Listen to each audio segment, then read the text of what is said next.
Suntem în afara Bucureștiului, la Centrul Național de Coordonare pentru Situații de Urgență.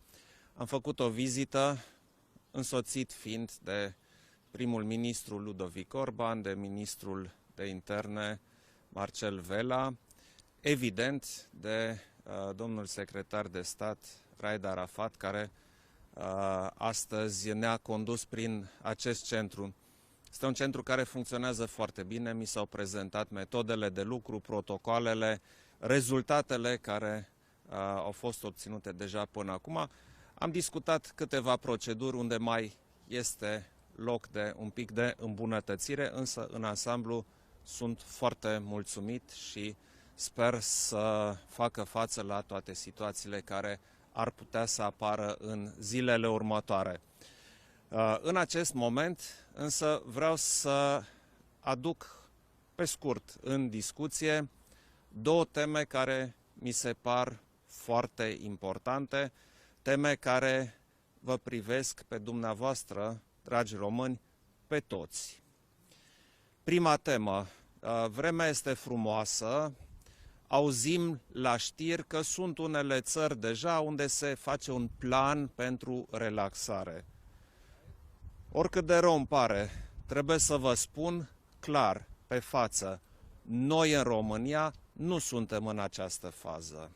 La noi în România, din păcate, numărul de cazuri crește, numărul de persoane care sunt tratate în urgențe crește și chiar dacă ne dorim cu toții să se termine cât mai repede această criză, vă spun că la noi încă nu suntem în faza în care putem să ne relaxăm.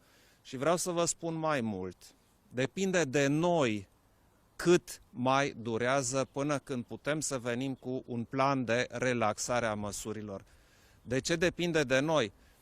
Fiindcă această infecție, acest virus merge de la om la om.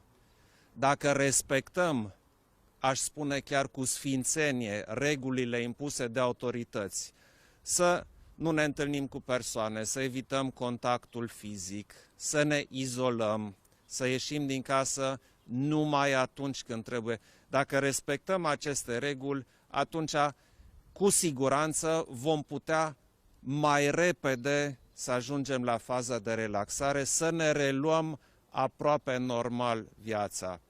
Dacă în schimb ne relaxăm prea repede, dacă credem că vremea frumoasă alungă virusul, dacă credem că nu mai este atât de grav, atunci, dragii mei, vă spun că putem să ajungem în faza în care aceste măsuri trebuie prelungite încă luni de zile și nimeni nu-și dorește așa ceva.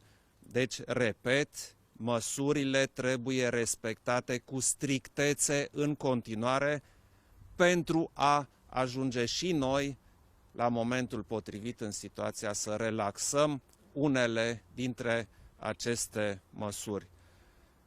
A doua, și asta îmi cade și mai greu să vă spun, fiindcă este în legătură cu Sfintele Sărbători de care ne pregătim.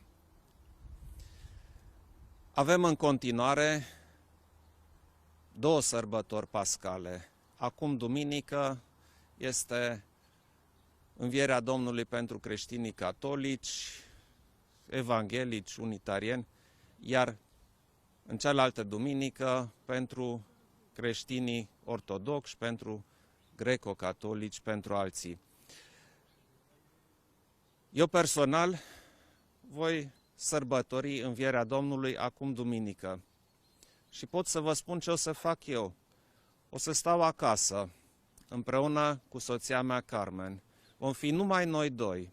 Nu vom merge la biserică, nu vom merge să luăm lumină, nu vom invita pe nimeni la masă, nu vom merge la nimeni la masă.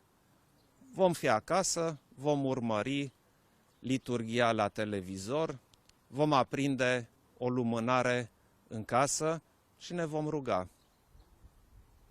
Asta mă aștept, dragi români, să faceți cu toții. Este greu, ne cade greu. De obicei, de Paști ne întâlnim cu prietenii, cu familia, ieșim afară. De data aceasta nu se poate. Este foarte, foarte important să respectăm și acum de Sfintele Sărbători regulile impuse de autorități.